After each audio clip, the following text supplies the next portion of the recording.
Olá, pessoal. Eu sou o Sérgio Jitu, Tata Cambondo. E ao assistir o vídeo do padre Fábio de Mello, eu confesso que fiquei estarrecido com tal atitude. E por que não dizer que eu concluí que acreditava num lobo com pele de cordeiro? Ora, seu padre, será mesmo que existe a necessidade de usar o culto alheio para enobrecer o seu? Será que vocês já não têm tantos contratempos para resolver, mas preferem olhar o dos outros? Tantos casos de corrupção, mortandade, pedofilia, e o senhor encontrou logo no alheio o defeito? O senhor prefere usar a máxima que amigos meus não têm defeito. Os inimigos, se não tiver, eu arrumo.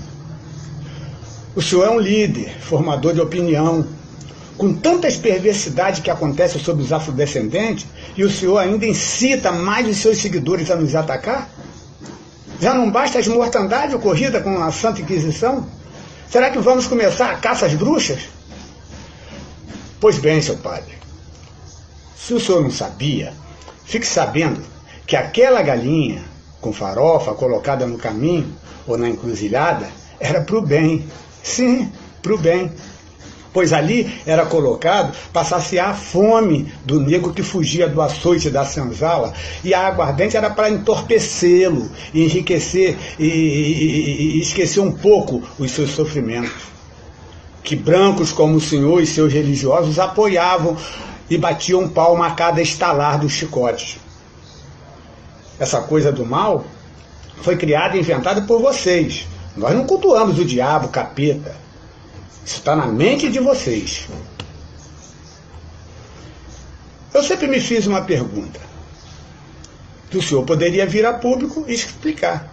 Será que esse Deus onipotente, onisciente, onipresente, que eu sempre respeitei, muito embora por imposição, que vocês louvam, está ou estava de acordo com tudo isso?